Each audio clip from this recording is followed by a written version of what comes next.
Moin, ich bin Tillmann von der Radelbande und das hier sind Johann und Nils. Und die beiden kommen aus Hamburg und haben uns einmal 3 Units mitgebracht. Und diese Räder wollen wir uns heute einmal ganz genau angucken. Auto! Wir haben schon diesen Termin mehrmals versucht zu machen und jetzt heute könnt ihr sehen, dass allerbestes Wetter für so einen Fahrradtest ist. Und es ist total spannend, weil Nils und Johann haben uns wirklich alle 3 Variationen des Units einmal mitgebracht.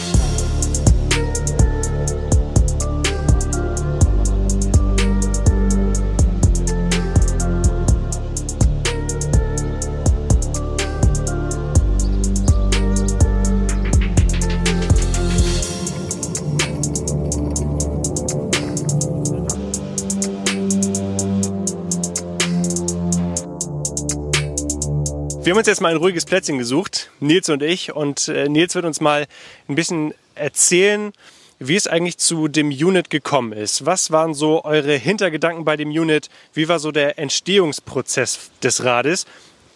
Keine Angst, wir gucken uns das Rad gleich nochmal ganz genau an.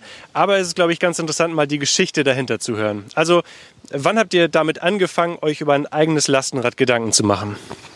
Angefangen haben wir eigentlich Ende 2019.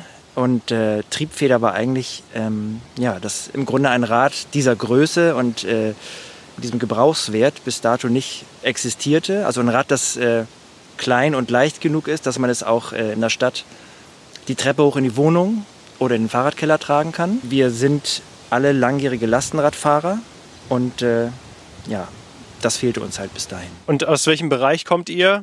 Seid ihr Rahmenbauer und Fahrradmechaniker oder wie war das? Nee, im Gegenteil, keiner von uns ist jetzt langjähriger Fahrradschrauber. Wie gesagt, die eigene Erfahrung mit Lastenrädern, die Tatsache, dass wir alle Familie, kleine Kinder haben, ja am eigenen Leibe eigentlich spüren, was ein kleines Lastenrad für Vorteile haben könnte in der Stadt. Wir kannten uns von gemeinsamen Projekten von vorher. Wir haben halt ihren Hintergrund als Fotografen, Grafik- und Produktdesigner. Ja, in Kombination mit diesem persönlichen Bedürfnis nach einem kleinen Lastenrad haben wir uns Ende 2019 dann zusammengetan und erste Skizzen gemacht, haben recherchiert, wie könnte man das Ganze angehen. Sucht man sich einen Partner oder ins Team rein, der aus dem Fahrradbereich kommt und diesen Part übernehmen kann. Dann haben wir aber recht schnell doch den Gedanken gehabt, wir machen es komplett selber und suchen uns dann für die Fertigung jemanden Versiertes und haben dann über Recherchen dann auch unseren jetzigen Partner in Holland gefunden, der für uns den Rahmen fertigt und haben dann im Grunde im Januar 20 uns mit dem getroffen und dann innerhalb eines Jahres im Grunde dieses Rad entwickelt. So. Wen hattet ihr vor Augen, als ihr euch das Rad überlegt habt?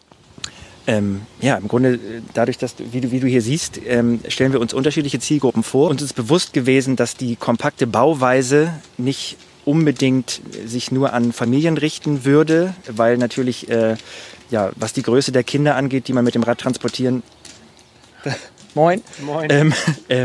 transportieren würde, Grenzen gesetzt sind nach oben hin. Also wie gesagt, es ist problemlos möglich, hier 2 Kinder bis zu einer Körpergröße von 1,20 Meter unterzubringen. Nur war klar, dass wir das Rad nicht nur auf Familien ausrichten können würden mit Kindern und haben uns dann halt diese Bauweise überlegt mit den 3 Schnellspanner, diesem Prinzip, wo man im Grunde dann vorne die Carrier auch austauschen kann und so halt für den Handwerker, für die Familie mit Kindern und Einkauf oder auch den Hund, aber auch eine Version haben, die an den 2-Personen-Haushalt gerichtet ist, der halt den Einkauf und auch Getränkekisten transportieren möchte.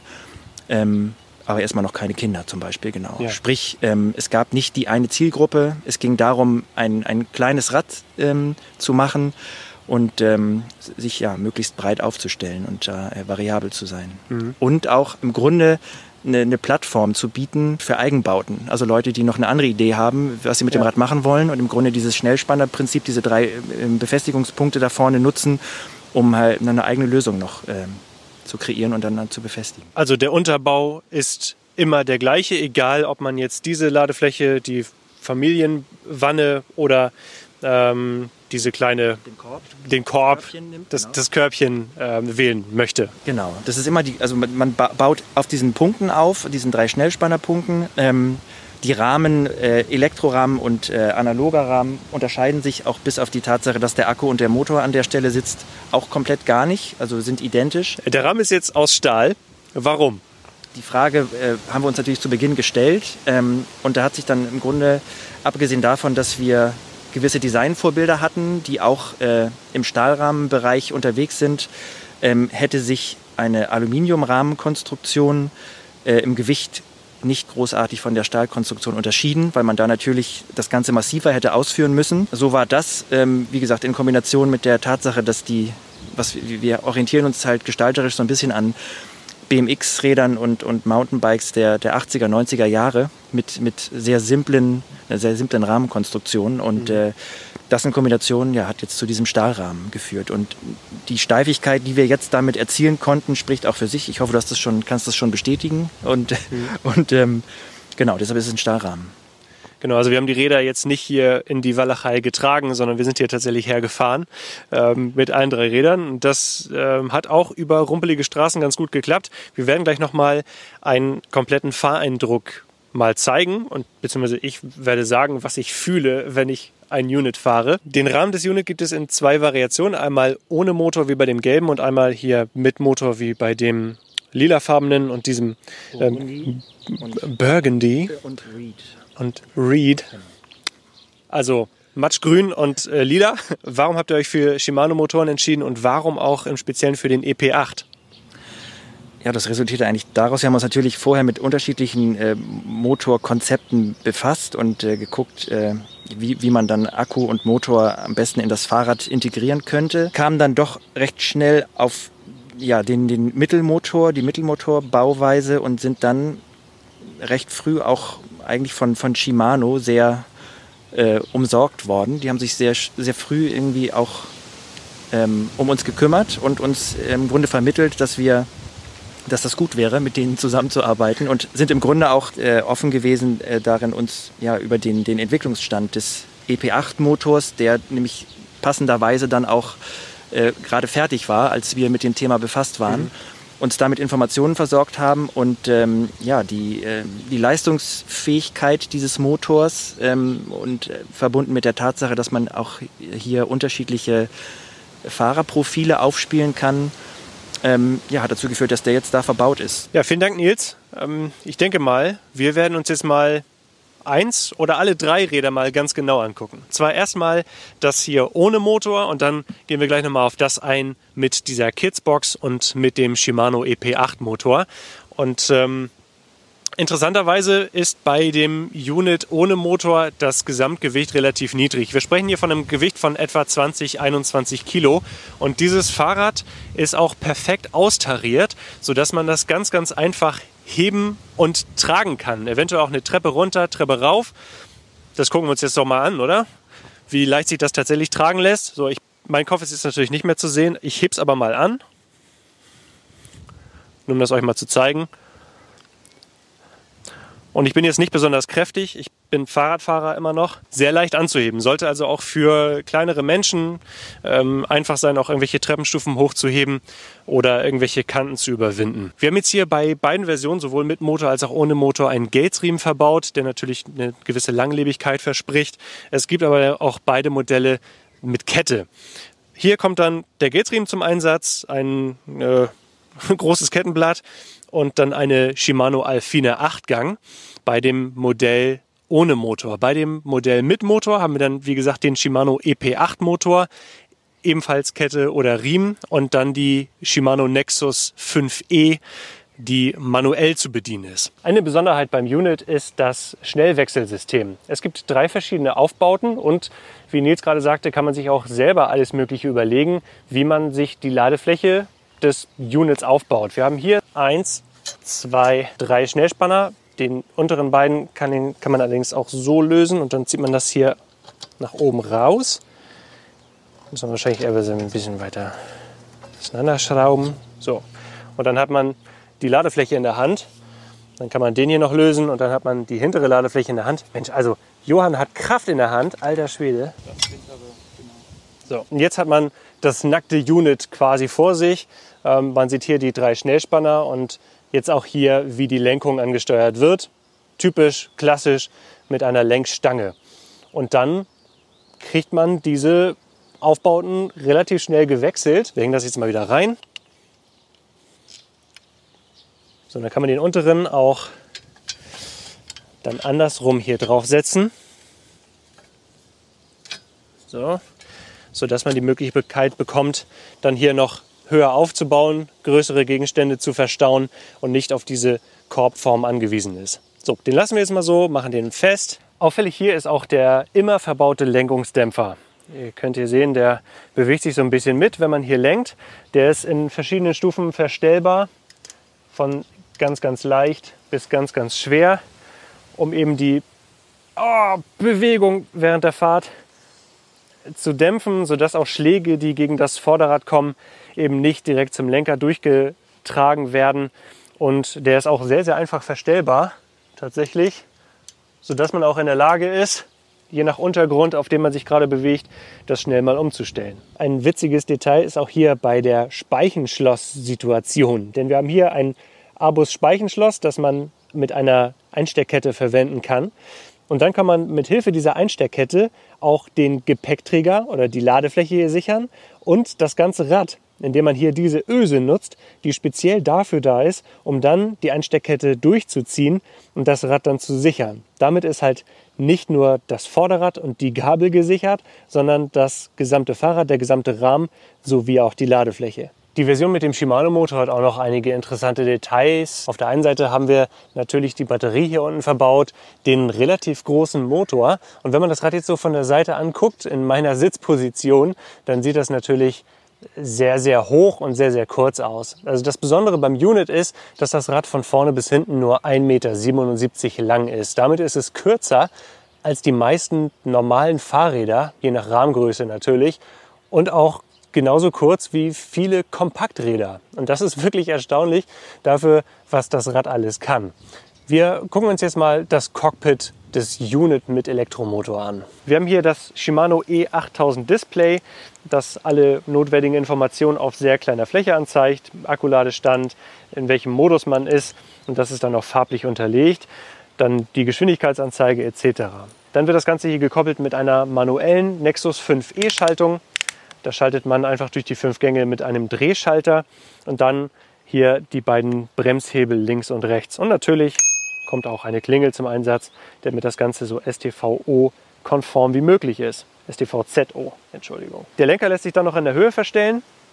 Hier mit einem Speedlifter von relativ hoch auf relativ niedrig. Das ist natürlich je nach Geschmack kann man sich das dann einstellen und der Sattel lässt sich ebenfalls natürlich in der Höhe verstellen. Unit sagt, dass Menschen zwischen 1,60 Meter und 2 Metern auf dem Unit fahren können. Wir haben hier einen Schnellspanner, mit dem der Sattel tatsächlich sehr weit runtergestellt werden kann. Und auch ich mit meinen 1,96 Meter kann in der höchsten Position, die ist irgendwo hier, ausreichend hoch auf diesem Fahrrad sitzen. Ein besonderes Detail, was bei vielen Lastenrädern fehlt, ist hier die beiden Anschraubpunkte für einen Flaschenhalter.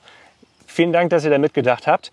Und hier sehen wir dann die Integration des Akkus und des Motors. Also der Akku sitzt sehr, sehr tief im Fahrrad, senkt dadurch natürlich den Schwerpunkt.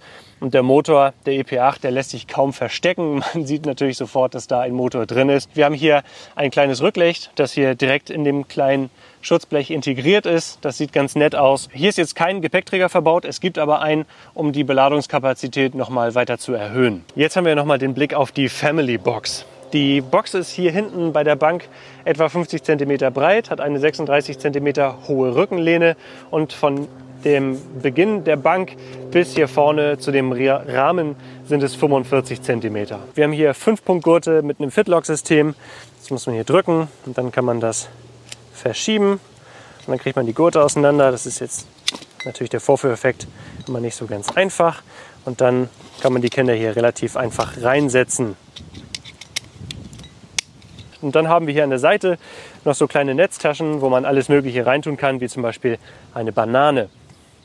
Der Rahmen der Kinderbox oder der Family Box wirkt sehr, sehr stabil. Das hier ist natürlich alles irgendwie Taschenmaterial. Aber Hier ein stabiler Aluminiumrahmen, der einmal die gesamte Box umschließt und dann auch hier eine dicke Strebe und hier vorne 2 Streben. Und das hier ist die dritte Ladeflächenoption, die Job-Ladefläche. Wir haben hier ganz, ganz viele Öffnungen, wo man Dinge drauf verstrapsen kann. Die ist aus einem sehr stabilen Material gefertigt, wie auch die beiden anderen Ladeflächen. Und das Coole hier bei dem Unit ist einfach, dass man Dinge laden kann, die einfach deutlich länger sind als diese Ladefläche an sich. Die ist von vorne bis hinten 73 cm lang, also hat an sich schon relativ viel Platz.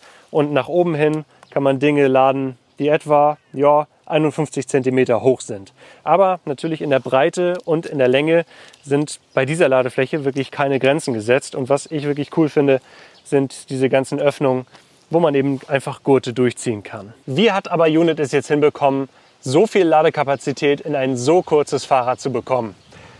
Und die Antwort ist eindeutig: durch kleine Räder. Ich habe euch ja schon mal Fahrräder vorgestellt, die ebenfalls mit kleinen Rädern eine hohe Praktikabilität auf möglichst kleinem Raum hinbekommen. Und je größer die Räder sind, desto schwieriger wird es, eben auch den Raum richtig gut nutzen zu können.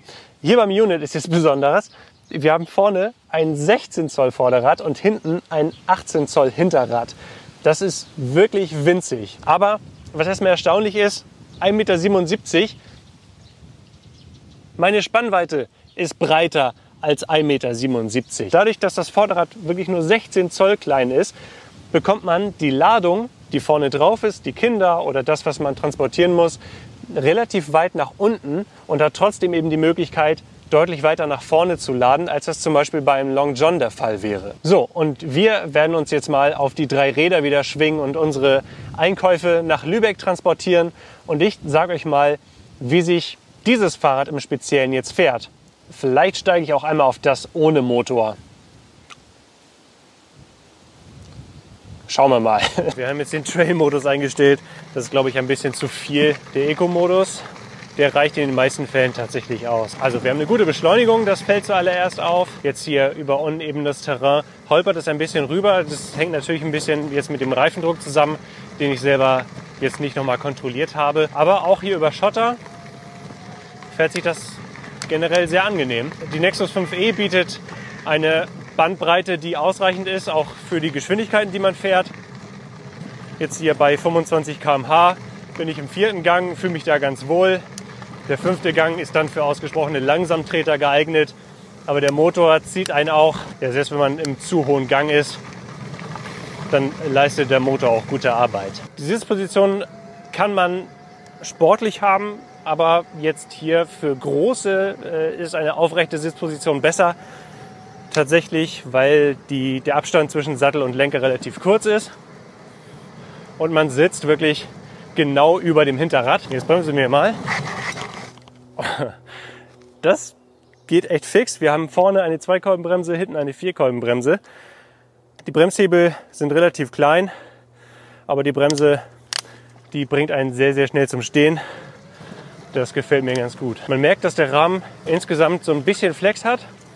Das ist natürlich erst bei solchen Rumpelstrecken ganz gut. Und wenn die Sattelstütze natürlich sehr weit rausgezogen ist, dann ist es auch gut, weil das den Komfort noch ein bisschen erhöht. Gehen wir mal kurz auf den Punkt mit den kleinen Rädern ein. Vorne 16, hinten 18 Zoll. Das klingt jetzt sehr wenig. Aber wenn man hiermit fährt, fühlt es sich nicht groß anders an als mit einem normalen Fahrrad mit 28 Zoll Reifen. Und es fährt sich rein vom Abrollen und vom Komfort her ähnlich wie ein normales 28 Zoll Rad. So, das ist so in etwa der Vergleich, was den Komfort angeht. Jetzt sind wir endlich wieder auf flachem, guten Asphalt unterwegs. Und wir gucken uns jetzt mal an, wie wendig das Fahrrad ist. Und tatsächlich werden Lenkbewegungen sofort umgesetzt. Fühlt sich auch sehr sicher an. Ich habe jetzt nicht besonders viel Beladung hier auf der Ladefläche. Es fühlt sich jetzt von der gesamten Fahrt nicht sonderlich anders an als mit einem normalen Fahrrad. Was natürlich daher kommt, dass der Radstand ähnlich ist wie bei einem normalen Fahrrad. Nur die Räder sind halt deutlich kleiner. Ich will 50 erreichen.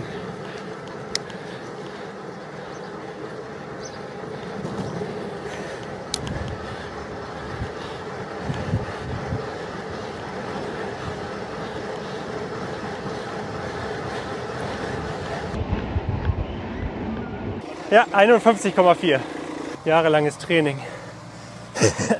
Jetzt fahren wir nochmal das Unit ohne Motor. Mal sehen, wie das fährt. Also was erstmal auffällt, gerade beim Handling, das Rad hinten anzuheben, ist natürlich super leicht, wenn es insgesamt nur 20 Kilo wiegt. Einfach vom Ständer nehmen oder auf den Ständer bringen, vom Ständer nehmen, gelingt super einfach. Und ich denke auch mal, wenn da vorne Beladung drauf ist, dadurch, dass die Beladung relativ weit über dem Vorderrad ist. So, wir setzen uns aber drauf und fahren jetzt mal los. Ja, den fehlenden Motor merkt man natürlich dann doch. Es fährt sich aber sehr angenehm. Also man ist sehr schnell auf einer angenehmen Reisegeschwindigkeit. Das Rad selber, muss man ja auch sagen, wiegt nicht viel mehr als ein normales Stahl-Herrenfahrrad. Jetzt so in meiner Rahmengröße zum Beispiel. Die Schaltung funktioniert gut und zuverlässig.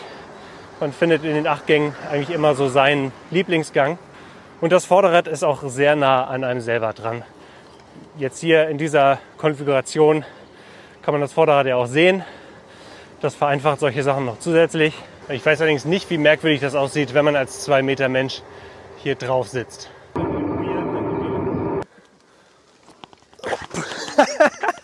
So, und auch mit Kind jetzt hier drin habe ich den Lenker natürlich noch eine ganze Ecke weiter nach oben gezogen. Aber meine Dreijährige hat echt gut Platz. Hier ist auch die Gefahr nicht so groß, dass der Lenker gegen den Helm stößt. Und nach vorne hin ist auch tatsächlich gut Platz. Ja, das war sie. Die Testfahrt, die ich endlich mal mit dem Unit machen konnte. Und es ist wirklich eine tolle Erfahrung. Es ist ein kurzes, fähiges, spaßiges Fahrrad, das dann auch noch sehr, sehr viel kann. Vielen Dank, Nils, dass du mir das mal gezeigt hast, dass du auf die ganzen Fragen eingegangen bist. Und ich denke mal, dass ich dieses Fahrrad oder eins dieser Fahrräder auch in der Zukunft mal für einen längeren Zeitraum werde fahren können. Also solltet ihr, denke ich mal, den Kanal abonnieren, damit ihr das nicht verpasst. Wenn ihr Fragen zu dem Unit habt oder auch an Nils oder Johann, der die ganze Zeit irgendwo hinter der Kamera stand, wenn ihr Fragen habt, dann schreibt sie unten in die Kommentare. Lasst mir einen Daumen nach oben da, wenn euch das Video gefällt. Und wenn ihr dabei sein wollt, wenn die Radelbande das nächste Mal auf Tour ist, dann abonniert diesen Kanal. Genau. Und so wie Nils das gesagt hat, ist es sogar Pflicht, dass ihr jetzt diesen Kanal abonniert. Also, tschüss, bis zum nächsten Mal.